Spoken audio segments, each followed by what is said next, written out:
نؤمن به ونتوكل عليه ونعوذ بالله من شرور أنفسنا ومن سيئات أعمالنا من يهده الله فلا مضل له ومن يضلله فلا هادي له واشهد أن لا إله إلا الله وحده لا شريك له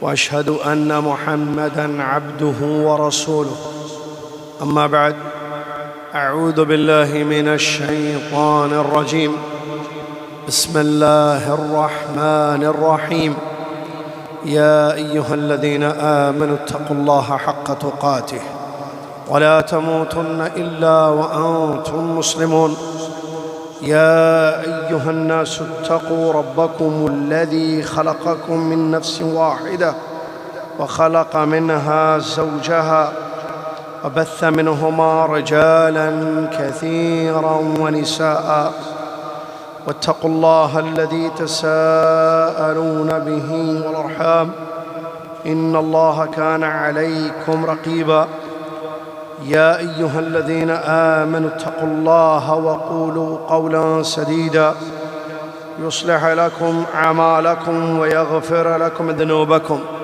ومن يطع الله ورسوله فقد فاز فوزا عظيما قال الله تبارك وتعالى لقد كان لكم في رسول الله أسوة حسنة لمن كان يرجو الله واليوم الآخر وذكر الله كثيرا وقال عز وجل وإن تطيعوه تهتدوا وما على الرسول إلا البلاغ المبين عن أم المؤمنين عائشة رضي الله عنها كان رسول الله صلى الله عليه وسلم يصوم حتى نقول لا يفطر ويفطر حتى نقول لا يصوم وما رأيت رسول الله صلى الله عليه وسلم استكمل صيام شهر قط إلا رمضان وما رأيته في شهر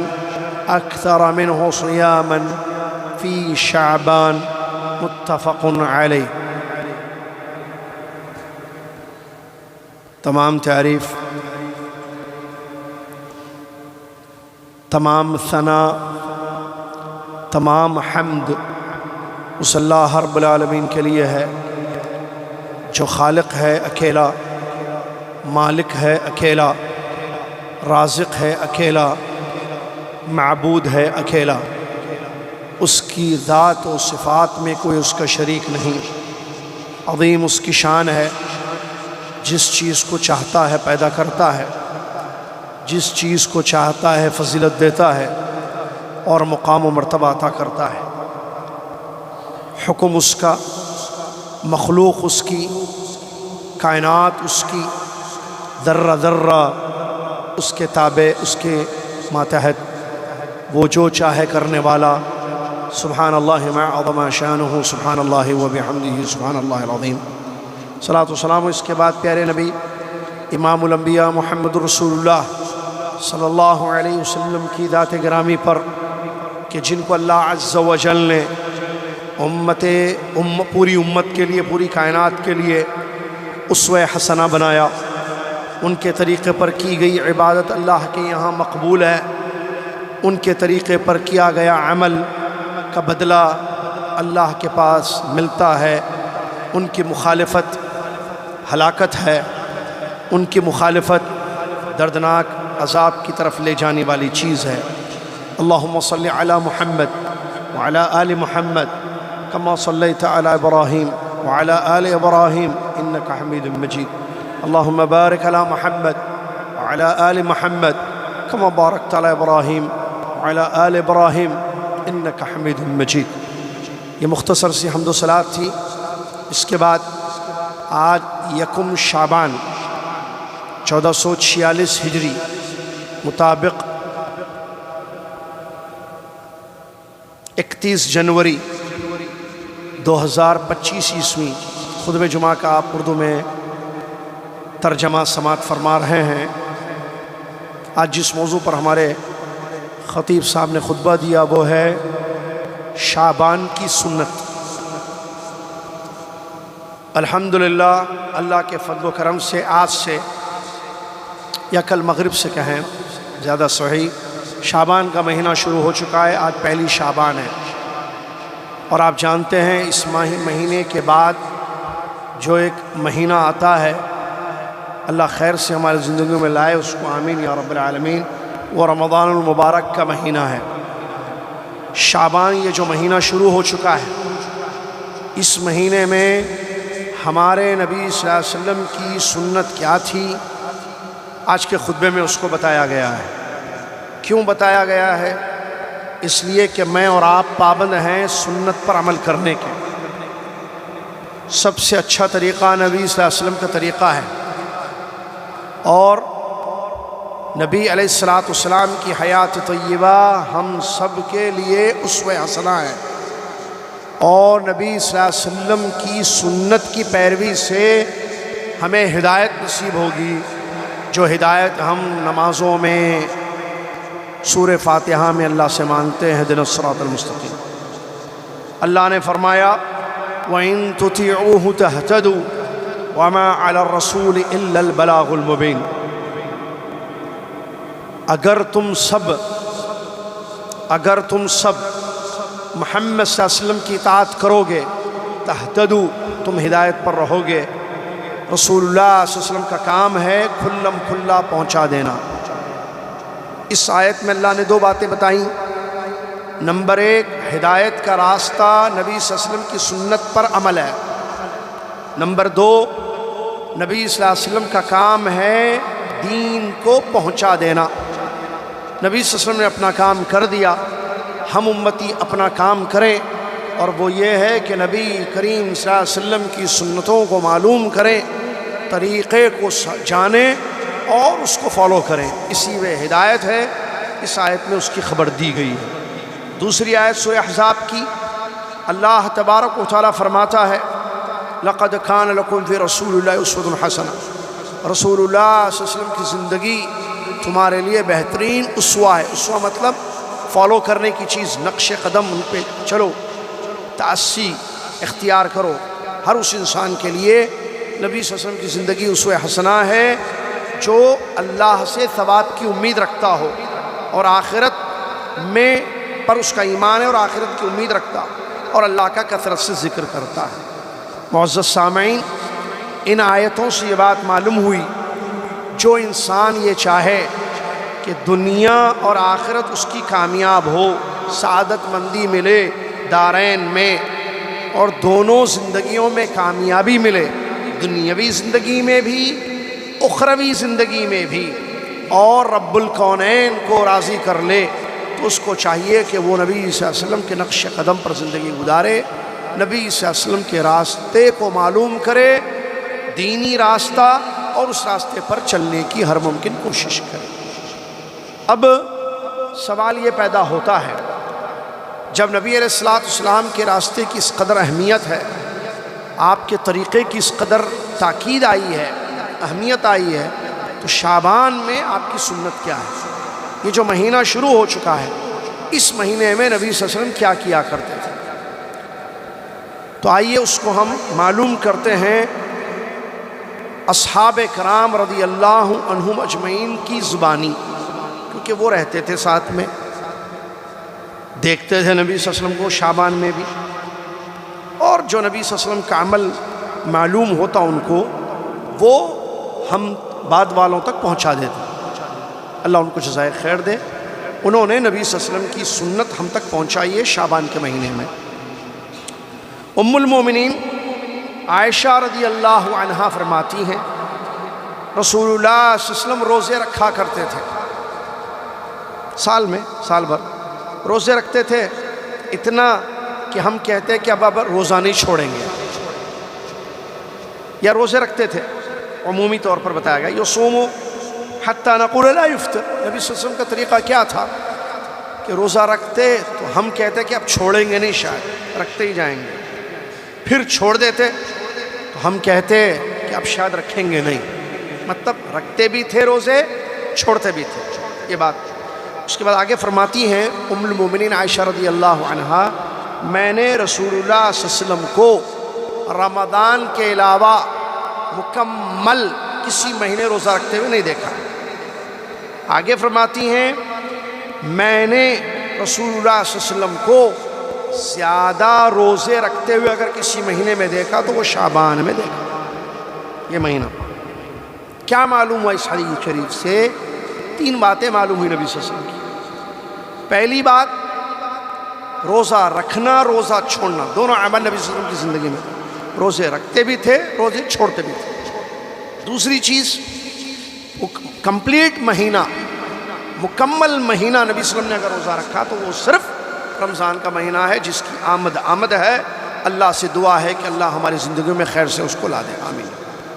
تیسری بات جو موضوع سے متعلق اس حدیث شریف سے معلوم ہوئی وہ یہ ہے کہ شعبان میں نبی صلی اللہ علیہ وسلم کثرت سے روزہ رکھا کرتے تھے۔ رمضان کمپلیٹ روزے، اور آپ شاید سمجھتے ہیں، پھر بھی یاد دلا دوں کہ رمضان کے روزے فرض روزے ہیں، اور یہ جو شعبان میں کثرت سے نبی صلی اللہ علیہ وسلم روزہ رکھا کرتے تھے یہ نفل ہیں تو نفل، لیکن عبادت ہے، اجر ملے گا، فائدہ ہی فائدہ ہوگا۔ آدمی یہ نہ دیکھے کہ یہ نفل ہے، آدمی یہ دیکھے کہ یہ عبادت ہے، عمل خیر ہے، ثواب کا، اللہ کا تقرب حاصل کرنے کا ایک بہترین ذریعہ ہے۔ مسلم شریف کی روایت میں یہ الفاظ آئے ہیں، ابھی جو حدیث آپ نے سنی متفق علیہ روایت ہے، بخاری مسلم دونوں میں۔ صحیح مسلم میں کچھ اور الفاظ آئے ہیں، وہ یہ ہیں کہ کان یصوم شعبان کلہ، کان یصوم شعبان الا قلیلا، نبی صلی اللہ علیہ وسلم پورا مہینہ شعبان کا روزہ رکھتے تھے، پھر فرمایا تھوڑا چھوڑ کر، چند دنوں کو چھوڑ کر باقی پورا شعبان نبی صلی اللہ علیہ وسلم روزہ رکھا کرتے تھے۔ تیسری حدیث، ام سلمہ رضی اللہ تعالیٰ عنہ فرماتی ہیں کہ نبی صلی اللہ علیہ وسلم تقریباً شعبان کا مہینہ روزہ رکھا کرتے تھے، یا یہ کہیں کہ پورا ہی رکھا کرتے تھے۔ اس حدیث کو امام ترمذی، امام نسائی رحمہم اللہ نے روایت کیا۔ خلاصہ کیا معلوم ہوا 3 حدیثوں کو سامنے رکھنے سے؟ جو فقہ السنہ ہے، حدیث کی سمجھ ہے، اہل العلم نے یا محدثین نے جو خلاصہ پیش کیا ہے وہ اس طریقے سے ہے کہ نبی صلی اللہ علیہ وسلم شعبان کے اس مہینے میں اکثر دن روزہ رکھتے تھے۔ شعبان کا مہینہ کتنے دن کا رہتا ہے؟ مہینے کتنے دن کے ہوتے ہیں؟ 29 کا نہیں رہتا، 29 یا 30 مہینہ جو ہے عربی مہینہ، اسلامی مہینہ، یا 29 دن یا 30 دن، تو اب 29-30 دن میں سے اکثر دن لگا دیا، روزہ رکھا کرتے تھے پیارے نبی صلی اللہ علیہ وسلم۔ مطلب 1 یا 2 دن چھوڑ دیتے تھے، باقی پورا مہینہ نبی صلی اللہ علیہ وسلم روزہ رکھتے تھے۔ یہ کثرت سیام کو جب صحابہ نے دیکھا رضی اللہ عنہ تو بتایا کہ پورا رکھتے تھے۔ پورا کا مطلب پورا نہیں، کمپلیٹ 30 دن یا 29، مطلب اب بولتے ہیں نا زیادہ جو چیز ہو جاتی ہے تو پورا بولتے ہیں، اس کو ایک طریقہ ہوتا ہے، تو ویسے سمجھ کر بتایا گیا، ورنہ حقیقت تو یہ ہے کہ رمضان کے علاوہ مکمل کسی مہینے نبی صلی اللہ علیہ وسلم نے روزہ نہیں رکھا ہے۔ البتہ شعبان میں سب سے زیادہ، یعنی زیادہ کا مطلب 25 سے بھی زیادہ، 25 دن سے بھی زیادہ کو زیادہ بولیں گے نا، اکثر یا اکثر بولیں گے، کثیر نہیں، اکثر، یعنی 2 دن 3 دن چھوڑ کر تقریباً مہینہ نبی صلی اللہ علیہ وسلم نے شعبان کا روزہ رکھا ہے۔ سوال، نبی صلی اللہ علیہ وسلم اس مہینے میں کثرت سے روزے کیوں رکھتے تھے؟ کیا ہمیں اس کی علت معلوم ہوئی؟ پتہ چلا، دیکھیے عبادتیں 2 قسم کی ہوتی ہیں، بعض عبادتوں کی وجہ بتا دی گئی ہے کہ یہ عبادت اس لیے ہے۔ نمبر 2، بعض عبادتیں ہیں وہ جو وجہ نہیں بتائی گئی، وجہ ہے بھی وجہ نہیں بتا دی گئی تو معلوم ہو گیا، نہیں بتا دی گئی تو نہیں معلوم ہو گیا۔ یہاں شعبان کے مہینے میں نبی صلی اللہ علیہ وسلم کا کثرت سے روزہ رکھنا، اس کی وجہ خود پیارے نبی صلی اللہ علیہ وسلم کی زبان مبارک سے ہمیں معلوم ہوا ہے۔ وہ کیسے؟ وہ ہے حدیث اسامہ بن زید رضی اللہ عنہ کی حدیث جو سنن ترمذی اور نسائی میں آئی ہے۔ حضرت اسامہ بن زید حب رسول اللہ صلی اللہ علیہ وسلم نے نبی علیہ الصلوۃ والسلام سے سوال کیا کہ کیا وجہ ہے کہ شعبان میں آپ زیادہ روزہ رکھتے ہیں، کیا وجہ ہے کہ آپ شعبان میں زیادہ روزہ رکھتے ہیں؟ تو اللہ کے نبی صلی اللہ علیہ وسلم نے فرمایا ذالک شہر، سنیے، ذالک شہر یغفل الناس عنہ بین رجب و رمضان وهو شہر ترفع فیہ الاعمال الى رب العالمین فاحب ان یرفع عملی وانا صائم۔ قربان جائیں پیارے نبی صلی اللہ علیہ وسلم، کیا فرمایا؟ یہ مہینہ جس کے بارے میں پوچھ رہے ہو اے اسامہ کہ میں کثرت سے روزہ رکھتا ہوں، سنو یہ مہینہ کیا، میں کیوں روزے رکھتا ہوں اس مہینے میں زیادہ؟ دو وجوہات اہم نبی صلی اللہ علیہ وسلم نے اس مہینے کے بارے میں بیان کی۔ نمبر ایک کہ یہ مہینہ ایسا ہوتا ہے جو رجب کے بعد رمضان سے پہلے آتا ہے نا، رجب اب کل تک کیا تھا، اس مہینے کے بعد کیا ہے؟ تو رجب رمضان کے بیچ میں یہ مہینہ آتا ہے، تو اکثر لوگ غافل ہو جاتے ہیں اس مہینے میں عبادتوں سے۔ رجب کی اپنی جگہ، رجب حرمت والا مہینہ ہے، رمضان اپنی جگہ اس کی فضیلت ہے، ان دو مہینوں میں تو اہتمام ہوتا ہے لوگوں کا، لیکن شعبان میں عام طور پر غفلت برتی جاتی ہے، غافل رہتے ہیں لوگ، ایک۔ نمبر دو، یہ وہ مہینہ ہے جس مہینے میں اعمال اللہ کے حضور پیش ہوتے ہیں، تو میں چاہتا ہوں کہ روزے کی شکل میں میرا عمل اللہ کے پاس پیش ہو، صلی اللہ علیہ وسلم۔ اس لیے پیارے نبی صلی اللہ علیہ وسلم نے روزے رکھے۔ یہ دو وجہ معلوم ہوئی ہے اس حدیث سے۔ کیا وجہ؟ مہینے میں غفلت برتی جاتی ہے تو میں غافل نہ رہوں اللہ کی عبادتوں سے۔ نمبر دو، اس مہینے میں اعمال اللہ کے حضور پیش ہوتے ہیں، تو میں چاہتا ہوں کہ میرا عمل روزے کی شکل میں جائے۔ روزہ عبادت ہے، نیک عمل ہے، اللہ کو بہت پسند ہے، اور اللہ نے وعدہ کیا ہے کہ اس کا بدلہ میں خود دوں گا، جیسا کہ اس سلسلے میں حدیث ہیں۔ اس کے علاوہ اہل العلم نے بعض، اللہ جزائے خیر دے ان کو، ایک اور ایک علت بیان کی۔ یہ تو دو تو حدیث سے ثابت ہے، نو ڈاؤٹ ہے اس میں، ترمذی کی حدیث سے، خلاص غفلت سے بچنا اور اپنے عمل کو اللہ کے حضور روزے کی شکل میں پیش کرنا۔ اس کے علاوہ علماء کہتے ہیں ہو سکتا ہے اس مہینے کا میں روزہ رکھنا نبی صلی اللہ علیہ وسلم کا یہ ہو کہ پریپیئر ہو نفس رمضان کے لیے، کیونکہ آگے جو مہینہ آ رہا ہے فرض روزے ہیں، اسلام کا رکن ہے، اسلام کا پلر ہے۔ آپ جانتے ہیں اسلام کے 5 ارکان ہیں، لا الہ الا اللہ محمد رسول اللہ کی گواہی، اور رمضان 5 وقتہ نمازیں، رمضان کے روزے، زکوٰۃ اور حج۔ 5 میں سے ایک اہم ترین رکن ہے رمضان کے روزے، جو آگے مہینے آ رہے ہیں، فرض روزے ہیں، رکھنا ہے واجب، تو اس کے لیے پریپریشن ہو جائے، نفس تیار ہو جائے، روزے رکھنے کا عادی ہو جائے۔ نفل روزے رکھتے رکھتے رمضان آ جائے گا تو رمضان میں فرض روزے آسانی سے انسان رکھ سکے گا۔ یہ وجہ ہے، جیسا کہ علامہ حافظ ابن رجب رحمۃ اللہ علیہ، کون ہے حافظ ابن رجب؟ شیخ الاسلام ابن تیمیہ رحمہ اللہ کے شاگرد،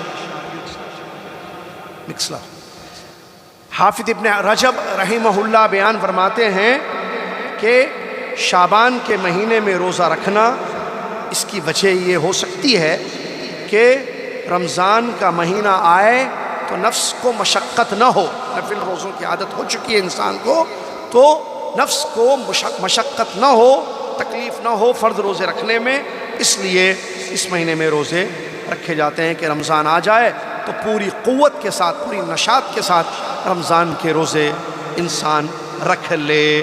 یہ وجہ ہو سکتی ہے۔ حضرت ابو بکر بلخی رحمۃ اللہ علیہ، عالم گزرے، امام گزرے سلف میں، امام بلخی رحمۃ اللہ علیہ نے بڑی پیاری بات بیان فرمائی ہے جو خطبے کے آخر میں خطیب صاحب نے پیش کی، رجب کا مہینے کے بارے میں، شعبان کے مہینے کے بارے میں اور رمضان کے مہینے کے بارے میں۔ کہا کہ رجب کا مہینہ پودا زمین میں ڈالنے کا مہینہ ہے، غرس، کیا بولتے اس کو، زمین پودا لگانے کا، پودا پلانٹ۔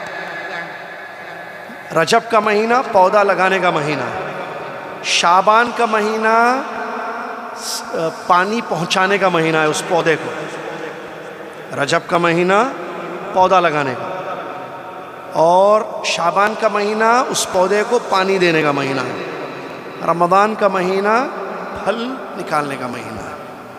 تو بتانے کا مقصد ان کا کیا ہے کہ آگے فرماتے ہیں، اس کے بعد بتاؤں، جس نے پودا نہیں لگایا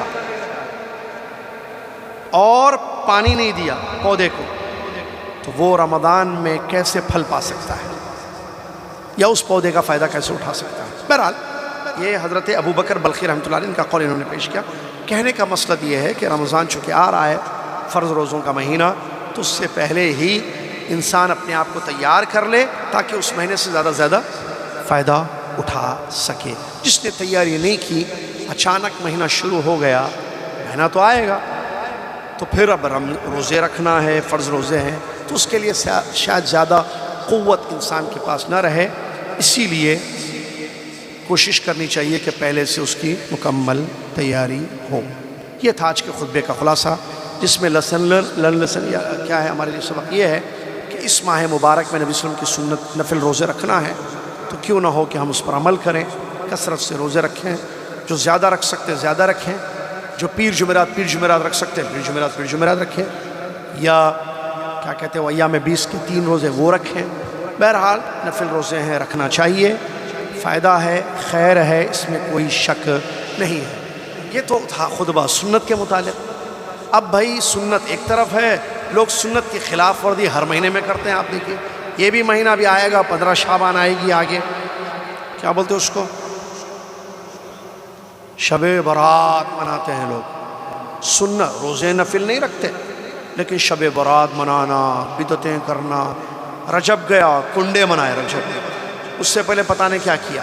یعنی ہر مہینے میں سنتیں ایک طرف ہیں نبی صلی اللہ علیہ وسلم کی، نبی صلی اللہ علیہ وسلم کا طریقہ ایک طرف ہے، پتہ بھی نہیں ہے نہ پتہ کرتے، کیونکہ اس سے تعلق نہیں ہے۔ وہ سمجھتے ہیں کہ ہم اللہ کا تقرب ان اعمال سے کر رہے ہیں جو شب برات، شب معراج، اچھا رجب میں شب معراج تھی یہ پہلے، ہاں شب معراج جو گیا بھائی مہینہ، شب معراج، شب برات، فلاں بڑوں کی، چھوٹوں کی، مردوں کی، زندوں کی، پتہ نہیں کس کی عیدیں براتیں، یہ وہ شادی کی برات نہیں برات، یہ وہ اعمال۔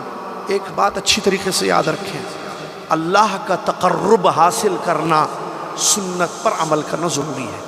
میں اور آپ چاہتے ہیں ہم اللہ کے قریب جائیں، اللہ ہم سے راضی ہو، اللہ ہم کو اجر دے، اللہ ہم سے خوش ہو، تو اس نے جو دین نازل کیا ہے اس کو معلوم کریں، اس کے مطابق عمل کریں۔ اس نے جو رسول محمد صلی اللہ علیہ وسلم کو بھیجا ہے ہماری طرف، ان کے طریقے کو جانیں، ان کی سنتوں کو جانیں، اس پر عمل کریں گے تو اللہ کے قریب بھی جائیں گے، اللہ راضی بھی ہوگا، اللہ خوش ہوگا۔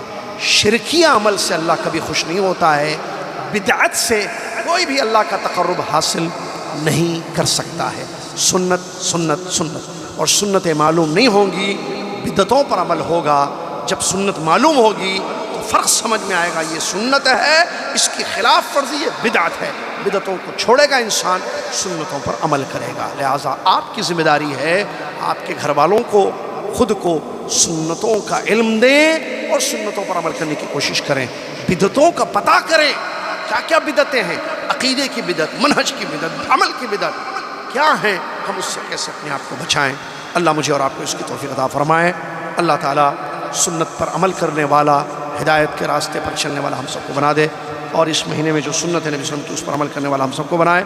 اور رمضان کا جو مہینہ آنے والا ہے، اللہ تعالیٰ خیر کے ساتھ، صحت و عافیت کے ساتھ، پوری امت مسلمہ کے لیے سلامتی کے ساتھ، امن کے ساتھ اس مہینے کو پانے والا بنا دے۔ آمین۔ وآخر دعوانا الحمد للہ رب العالمین۔ السلام علیکم ورحمۃ اللہ وبرکاتہ۔